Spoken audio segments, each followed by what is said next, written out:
OK, so speak directly to Lewis then. No, so if you look up the government website, it will tell you that last year we exported more than we exported before the pandemic to the EU, 340 billion. We imported 432 billion, and roughly the trade deficit was what it has been for years. All right, let's let Lewis answer that. Sorry, just one thing I wanted to come back on is it was the mention of the pounds and things like that. It's the pounds and the pence that matter to my customers, and the savings that I have have to pass on, I can't do anymore because of the very red tape.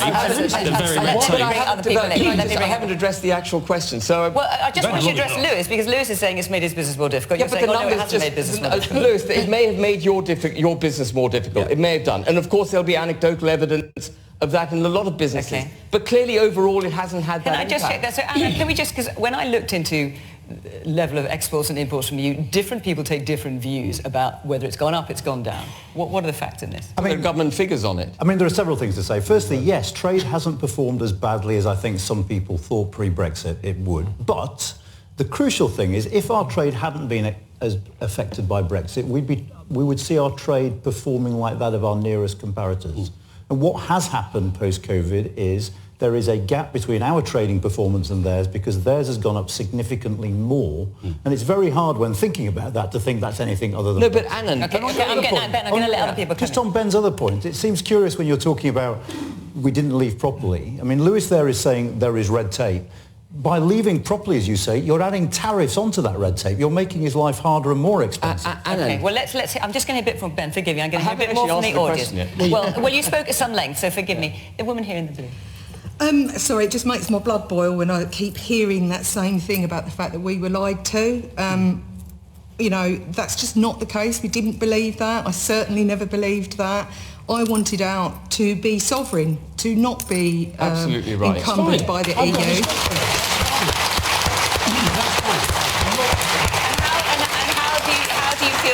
Brexit is working for you now? Absolutely hasn't. Missed opportunity. I'm fully paid up. You were saying it's a missed opportunity. What about the woman here in the black dress? I would just like to say back to Ben, the thought that always arises is literally the first thing that you say, that people with your opinion say.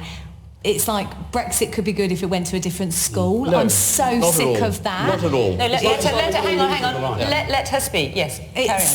Where is the gumption from both Labour and the Conservatives to say, actually, no, this is what we're going to do about it? I'm honestly, like the lady said about her blood boiling, this boils my blood when all that is rolled out is, well, there could have been a good Brexit if other, and it's... No, well, I promise you, we're 7 years on. Well, we are, later in the programme, going to get to exactly that point, so keep your blood down just for a minute. Absolutely. But we will get there. Yes, the woman there in the flowery top.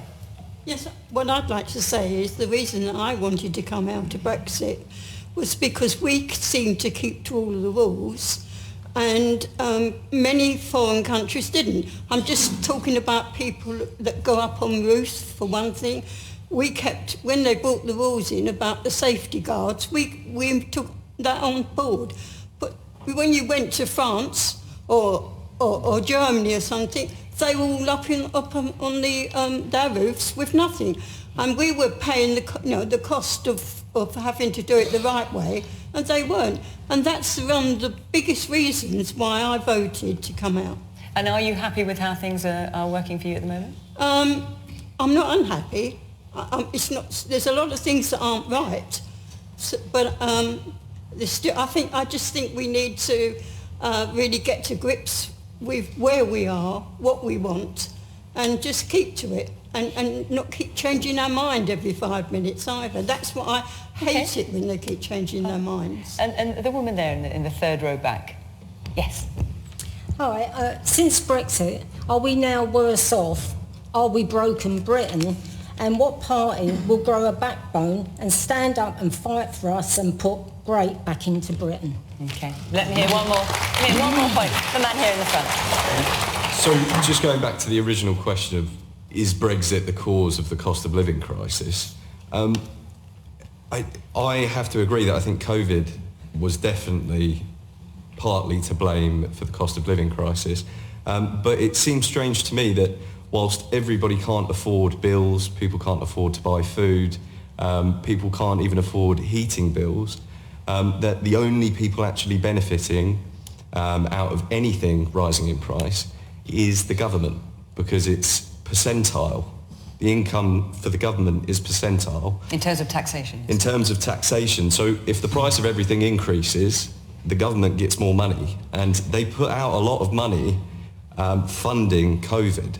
So it kind of makes sense that there is a cost of living increase because billions of pounds were spent on COVID.